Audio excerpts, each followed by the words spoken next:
Olá, eu sou a Patrícia, sou professora do Departamento de Artes da UFRN e hoje, na minha apresentação, eu vou falar sobre os vegetais na arte contemporânea, em especial, então, o milho nas performances de Marta Minuchin. Então, esse estudo ele vai começar com uma breve reflexão sobre os vegetais na arte, né? E geralmente, quando a gente pensa nos vegetais na arte, a gente pensa nas representações pictóricas, né? Em especial na natureza morta. E depois, então, a gente conduz para a incorporação física, né? A matéria tangível das hortaliças, frutas, legumes, vegetais em geral, nos trabalhos de arte da arte contemporânea.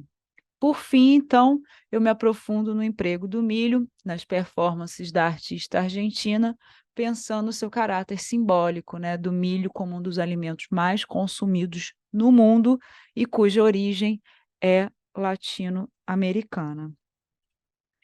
Bem, então a gente pode pensar que os vegetais já estão na história da arte há muito tempo, né, em especial na natureza morta.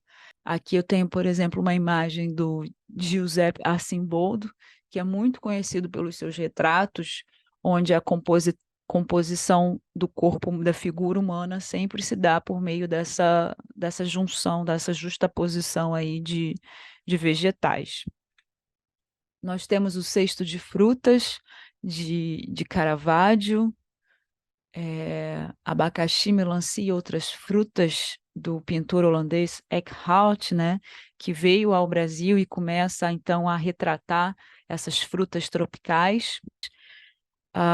Já passando, então, saltando para o século XIX, como um dos maiores marcos, a gente tem Paul Cézanne, né, que vai fazer o seu cesto de maçãs, como tantas outras composições com vegetais, de natureza morta. A gente tem Van Gogh, natureza morta com um prato de cebolas. Van Gogh também vai pintar as batatas e outros vegetais. E para encerrar, então, esses exemplos, Viva la Vida de Frida Kahlo. E aí eu queria, então, saltar para além da representação pictórica, né? A partir da segunda metade do século XX, os artistas passaram a incorporar, literalmente, os vegetais em seus trabalhos. Alguns dos pioneiros dessa prática são os artistas representantes da arte povera italiana. Então, no artigo, eu cito alguns exemplos de trabalhos, mas aqui eu vou condensar a minha apresentação, vou citar talvez o exemplo mais lembrado, né, da arte povera que trabalha com vegetais, que é a escultura que come, de 68, do Giovanni Anselmo. Então, é uma alface que é comprimida entre dois blocos de granito. À medida que a hortaliça murcha, a escultura perde sustentação até o momento em que a desidratação da verdura culmina na queda de um dos blocos, né? E aí, pensando na América Latina, a gente pode destacar o trabalho Arroz e Feijão de Ana Maria Maiolino, né? Em que ela monta essa mesa de jantar com esses pratos têm terra e as sementes do arroz e do feijão. E aí a gente pode traçar um paralelo com o trabalho anterior, que se aqui Anselmo trabalha com a desidratação, né, com o vegetal que vai perdendo sustentação, que vai morrendo, né, podemos dizer assim, aqui é o contrário, né, a germinação, é ele ali no seu momento inicial de desenvolvimento. Então, são múltiplas as formas de se pensar essa dinâmica. Mas o que ambos os casos têm em comum é que se trata de trabalhos duracionais, né, em que o tempo influencia na transformação do trabalho, na sua percepção do trabalho. Já no campo da performance, a gente pode falar do método da Marina Abramovic, no exercício Counting the Rice, contando o arroz, né?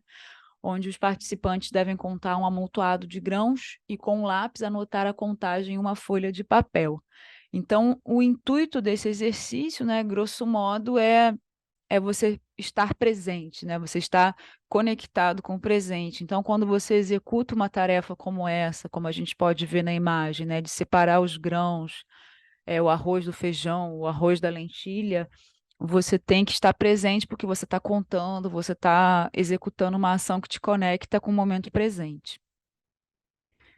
Marina tem outros trabalhos onde ela trabalha com os vegetais, com as batatas também, de descascar batatas, uma referência também com Van Gogh, que já foi citado. Essa video performance, né, The Onion, onde ela come a cebola, e outros trabalhos que então ela explora o uso dos vegetais. Mas então, depois dessa breve introdução, né, sobre esses usos, formas de utilização, eu queria me aprofundar então nas performances da artista Marta Minuchin, a artista argentina. Em 85, então, ela executa o El Pago de la Deuda Externa Argentina com Maíz, El Oro latino-americano, que é essa performance onde ela paga a dívida externa da Argentina a Andy Warhol, né, que é o rei da pop art. Então, ela fala que é o encontro de duas autoridades, ela como a rainha da pop art latino-americana e ele o rei da pop art mundial. E essa ação ela é realizada na The Factory, né, em Manhattan, do próprio Andy Warhol. E trata-se então desse encontro diplomático desses dois reis, de certa forma, e aí, nesse ato irônico, se resolveria os problemas econômicos da Argentina. E vale lembrar que a ação performativa realizada na década de 80 permanece atual, né? El Pago de la Deuda dialoga com o recente contexto econômico e social da Argentina, mergulhada numa crise financeira sem precedentes, onde o peso argentino encontra-se cada vez mais desvalorizado frente ao dólar estadunidense. Aqui a gente tem uma outra imagem de uma performance de 96, resolvendo o conflito internacional com o milho, né, o ouro latino-americano, onde Minuchin, então, resolve esse conflito com a Margaret Thatcher, a ex-primeira-ministra britânica. Então, a artista sanou o confronto histórico, que era a Guerra das Malvinas, oferecendo o ouro latino-americano, a versão verossímil, se não se tratava da própria Margaret Thatcher, né, mas uma atriz que a performava ali. E na Guerra das Malvinas, a gente tem que lembrar, né, que ocorreu em 82 e teve seu estopim com a reivindicação da soberania argentina no território invadido, então, pelo Reino Unido no século XIX. E aí, nessa encenação, a Minuchin estabelece uma dinâmica retroativa, porque a performance foi realizada em 96 e a Thatcher foi primeira-ministra de 79 a 90. Então é muito interessante perceber esse jogo da performer, né, da artista, de resolver um conflito com a Tati e resolver de uma maneira retroativa. É um jogo que só é possível no campo da arte, né? E aí eu queria destacar também que a Argentina é um dos principais produtores mundiais do milho, sendo um país exportador, assim como o Brasil. Então a economia da Argentina é altamente dependente dos commodities, característica de país em desenvolvimento, extremamente atrelados ao agronegócio, né? Então, nesse contexto, o milho representa a riqueza sul-americana. Mas, por outro lado, além dessa questão do milho nesse lugar da economia, da riqueza do agronegócio, dessa movimentação capitalista, a gente tem uma outra esfera, que é a esfera do valor ancestral, a esfera do sagrado, né? E que talvez seja a mais importante delas. O milho era cultivado pelos povos originários antes da invasão europeia e era venerado pelas civilizações pré-colombianas. Então, o milho é realmente um símbolo latino-americano muito antes da invasão europeia. E aí o milho transcende seu valor enquanto mercadoria, mas atinge outras esferas vinculadas ao sagrado, ao saber ancestral e à resistência ao regime colonial capitalístico. Por isso que essas ações de Minuchin, por mais irônicas e debochadas que sejam, né, elas têm um valor ali importante. E aí, para fechar, para eu não me estender muito, eu queria só mostrar mais uma ação dela, o pagamento da dívida grega à Alemanha com olivas e arte, né, com azeitonas e arte.